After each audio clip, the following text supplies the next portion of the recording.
এই ঘরেই বুঝি লোকে রাজার বশ হয়? এই ঘর যন্তর মন্তর। আর এইটা কি? এটা কক্ষ।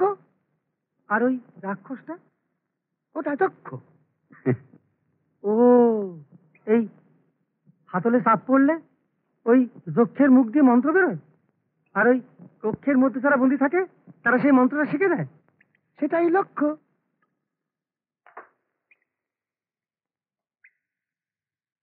কৃষকের মন্ত্র, শ্রমিকের মন্ত্র, শিক্ষকের মন্ত্র। আর আর ওগুলো খালি।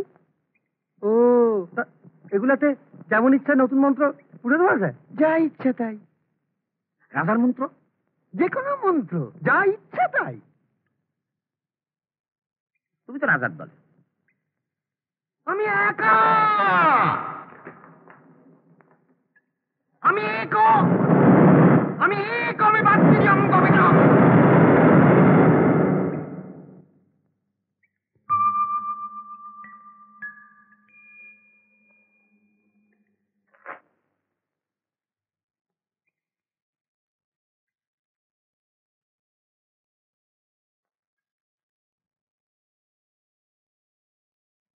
নির্ভুল মহারাজ। পণ্ডিত, তুমি এত ধূর্ত, এতই চতুর, খনি মজুরের সঙ্গে সর করে আমারে করবে ফতুর? হ্যাঁ, এতটা সাহস? পাঠশালা চলে গিয়ে এত আফসোস? পাঠশালা আবার খুলবে মহারাজ।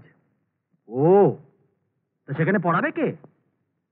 যে পড়াতো সেই পড়াবে। কি পড়াবে শুনি? মগজ ধোলাই হলে কি পড়াবে, কি শেখাবে? লেখাপড়া করে যেই, অনাহারে মরে সেই, তাই শেখাবে? আমাকে বশ করলেও আমার ছাত্ররা থাকবে, তারা বড় হবে একদিন। তাদের আমি 4 বছর পড়িয়েছি, ভালো মন্দের প্রভেদ তাদের আমি শিখিয়েছি। আর তাদেরও যদি মগজ ধোলাই হয়? দেখো তোমার পেছনে।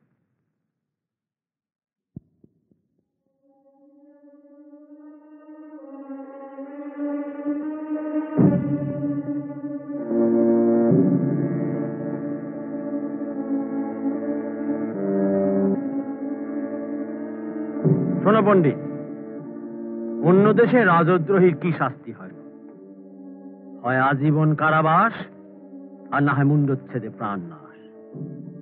তবে হীরক রাজা প্রাণে মারে না, গারদের ধার ধারে না, শুলে চড়ায় না, মাথা মোড়ায় না, জ্যান্ত পোড়ায় না। হীরক রাজ্যের শাস্তি শুধু একটাই,